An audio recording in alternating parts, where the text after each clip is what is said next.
हमारे पत्रकार बंधु, आप सबका स्वागत है। हमारे लिए आज सौभाग्य का विषय है कि आदरणीय देश के सबसे लोकप्रिय युवा नेताओं में से एक आदरणीय सचिन पायलट जी हमारे बीच में हैं। साथ ही हमारे विवेक भैया, जो विवेक तनखा जी मध्य प्रदेश से राज्यसभा सांसद तो है ही है, पर मध्य प्रदेश के जो भी इश्यू होते हैं, political non political, Madhya Pradesh के हित और रक्षा के, उनको कभी भी उठाने में पीछे नहीं रहते। वो भी आज हमारे बीच में है। मैं उन दोनों का स्वागत भी करता हूं और आप सबसे अनुरोध करता हूं। सचिन भैया पहले अपनी बात कहेंगे, फिर आप सब विवेक भैया कहेंगे, फिर आपके जो सवाल हो वो लेंगे। आदरणीय सचिन जी। बहुत बहुत शुक्रिया अध्यक्ष जी।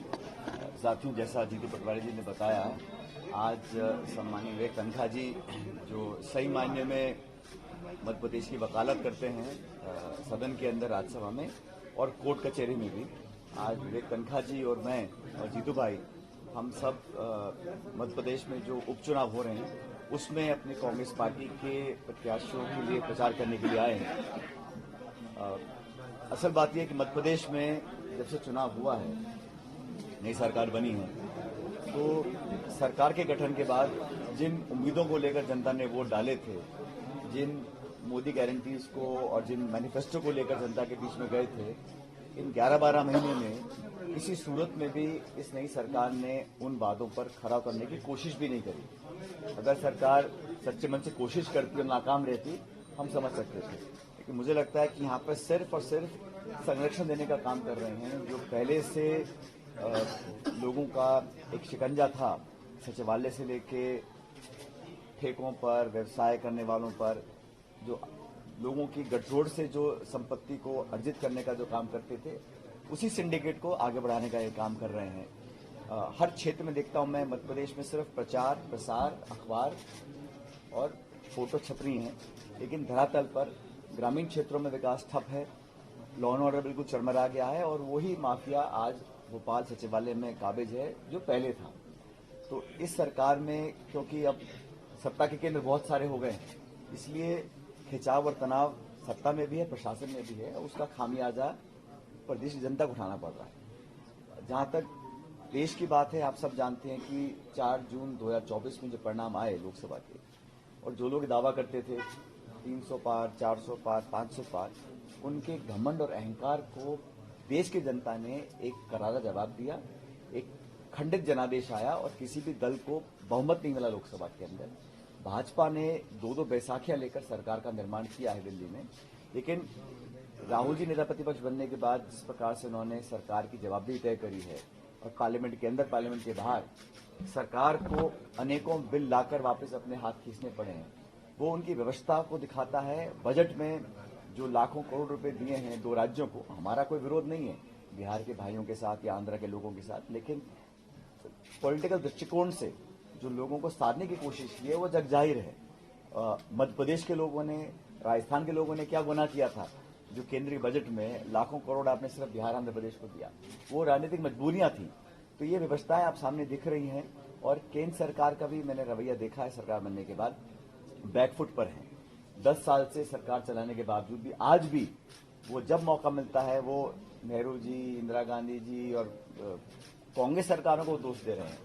इन 10-11, 10.5 सालों में इस सरकार ने अपना कौन सा वादा पूरा किया है? आज किसान परेशान है, शिक्षित नौजवान बेरोजगारी से जूझ रहा है, महंगाई आसमान छू रही है, और सबसे बड़ी चिंता का विषय है कि जो खाई है अमीर गरीब की, वो लगातार बढ़ती चली जा रही है। चंद लोगों को फायदा पहुंचाने के लिए, जैसा कल राहुल गांधी जी ने एक लेख लिखा है, और बड़ा वो मार्मिक और स्पष्ट लेख है कि देश में प्रतिस्पर्धा का माहौल खत्म हो रहा है। चिन्हित लोगों को फायदा पहुंचाने के लिए देश में नीति निर्माण हो रही है, पॉलिसीज बन रही हैं।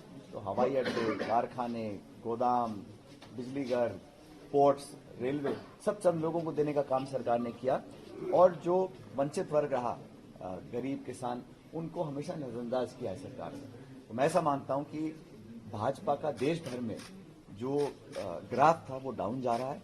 अब महाराष्ट्र में चुनाव है, झारखंड में चुनाव है। मैं कल परसों जमशेदपुर में था, महाराष्ट्र में प्रचार कर आया हूं। दोनों राज्यों में इंडिया गठबंधन की सरकार बनने जा रही है, और मुझे बड़ा अफसोस होता है जब बड़े जिम्मेदार पदों पर बैठे लोग हल्की भाषा का प्रयोग करते हैं। लोकसभा चुनाव में कहा गया था कि कांग्रेस का राज आ जाएगा, तो बहनों के मंगलसूत्र छीन लिए जाएंगे, आपकी भैंस चोरी कर ली जाएगी। और अब इस प्रकार की बातें बोली जा रही हैं। उत्तर प्रदेश के मुख्यमंत्री वो बोलते हैं बटेंगे तो कटेंगे, और मैंने कल कहा हम सब कांग्रेसी सकारात्मक नारा देना चाहते हैं। हम कहते हैं पढ़ेंगे तो बढ़ेंगे। नौजवानों को इस प्रकार के संस्कार देने चाहिए। तो ध्रुवीकरण करना, टकराव पैदा करना, द्वेष की भावना, हीन भावना पैदा करना और राजनीतिक आक्रमण करना, विरोधियों की आवाज दबाने के लिए सत्ता का दुरुपयोग करना, एजेंसीज का दुरुपयोग करना, ये जनता ऊब चुकी है। और दो निर्वाचित मुख्यमंत्री को आपने जेल में डाला। मैं झारखंड होकर आया हूं, वहां पे एक तरफा हवा चल रही है कांग्रेस की गठबंधन की सरकार बनाने के लिए, क्योंकि जो अति लोग कर रहे हैं दिल्ली में बैठकर, उससे लोग ऊब चुके हैं, समझ चुके हैं कि ये सिर्फ दिखावा है और सत्ता का दुरुपयोग जिस भयानक तरीके से हो रहा है उसको कोई समझदार नागरिक पसंद नहीं कर सकता। तो मैं तो मध्य प्रदेश में एक मजबूत विपक्ष के रूप में कांग्रेस पार्टी काम कर रही है। जीतू पटवारी जी हमारे नौजवान साथी हैं और जुझारू तरीके से हर जिले में जाकर कार्यकर्ताओं को जोड़ने का काम कर रहे हैं। और जैसा मैंने पहले कहा, विवेक भाई हमारे बहुत संजीदा और एक सुलझे हुए वकील और एक सांसद हैं और मध्य प्रदेश के हितों के लिए कभी कॉम्प्रोमाइज इन्होंने नहीं किया है। तो इस भावना के साथ हम काम कर रहे हैं। अब जहां उपचुनाव है वहां पर भी हम अच्छा परफॉर्म करेंगे और जो नई पीढ़ी है वो अब मध्य प्रदेश की सरकार को देख के बहुत लंबा अरसा हो चुका है और इस उपचुनाव के माध्यम से एक नई शुरुआत होगी बदलाव की, जिसका कल्मिनेशन 2028 में होगा। लेकिन मैं समझता हूं कि राहुल जी, खड़गे जी, हम सब मिलकर देश में कांग्रेस और इंडिया गठबंधन को मजबूत करने की तरफ काम कर रहे हैं। लगातार उपचुनाव हो रहे हैं, अब यूपी में भी हैं, प्रियंका जी वायनाड से चुनाव लड़ रही हैं। तो ये चुनाव के परिणाम जब आएंगे दोनों राज्यों के और तमाम उपचुनावों के, वो सुखद होंगे कांग्रेस की इंडिया अलायंस के लिए और उसका एक डायरेक्ट इम्पैक्ट पड़ेगा आने वाली राजनीति पर। सर, आप झारखंड गए थे, झारखंड में पीएम ने भी कहा कि भाजपा कह रही है कि वहाँ पे रोटी बेटी की अस्मिता का सवाल है और इंडिया अलायंस के लोगों ने या जो हेमंत सरकार ने वहाँ पे घुसपैठियों को बहुत बढ़ावा दिया और पर्टिकुलर प्लान वे में घुसपैठियों को बढ़ावा दिया। ये जो संज्ञा दी गई है, इन्फिल्ट्रेशन अगर सीमा के बाहर से हो रहा है, अगर हो रहा है तो उसका जिम्मेदार कौन है? भारत की सीमाओं का संरक्षण करना, हमारे बॉर्डर्स को सिक्योर करना, ये किसकी जिम्मेदारी है? अपनी जिम्मेदारी छोड़कर आप आरोपी बनाते हैं कांग्रेस को और ये बड़ा एक प्रचलन चल रहा है। चुनावों से ठीक पहले one nation one election, UCC, गौ माता के नाम पर, भगवान राम के नाम पर वोट लेना। अपनी परफॉर्मेंस, आपने निवेश कितना करवाया, उद्योग कितने लगाए, रोजगार कितने दिए, बिजली, सड़क, पानी, चिकित्सा, शिक्षा, इसकी कोई चर्चा नहीं है। विवादित बयान देकर मीडिया और जनता का ध्यान भटकाना, वोट बटोर लेना और फिर कोई काम न करना, ये एक ख्याल से एक पैटर्न बन गया है। और झारखंड के चुनाव, झारखंड में 1,32,000 करोड़ रुपया जो झारखंड के लोगों को ड्यू था, वो केंद्र सरकार रोक के बैठी हुई है। आप केंद्र सरकार पक्षपात करे, भेदभाव करे और अगर विपक्षी सरकार कहीं पर हो तो वहां पे बजट ना दे, विरोधियों की आवाज दबा दे, केस दे दे, ईडी सीबीआई का दुरुपयोग करे और अब आके इस प्रकार की बातें बोलना मैं समझता हूं बिल्कुल बेबुनियाद है। झारखंड में तमाम विपरीत परिस्थितियों के बावजूद उस सरकार ने अच्छा काम किया है, बहुत सारी स्कीम्स बनाई हैं, जनता उसका लाभ ले रही है और अंत में मुझे लगता है कि वहां पर एक पहले से ज्यादा बहुमत लेकर हम सरकार बनाएंगे।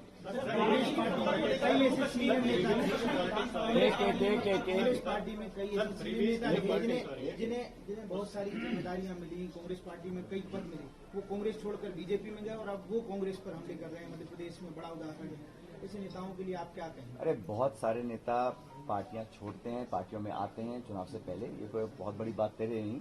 लेकिन कांग्रेस पार्टी अपने इतिहास, अपने संगठन, अपनी विचारधारा के ऊपर चुनाव लड़ती है और हमारे यहाँ व्यक्ति नहीं लड़ रहा है, पूरी पार्टी लड़ती है। आज भी जो उपचुनाव हो रहा है, हमारे उम्मीदवार एक एक है, लेकिन पूरा संगठन ऊपर से नीचे तक एकजुटता से पार्टी के लिए प्रचार कर रहा है और ये हमारी ताकत है। जम्मू कश्मीर एक की जो पॉलिटिक्स हो रही है, जिसको आप जस्टिफाइड मानते हैं देश हित में, नंबर 1, नंबर 2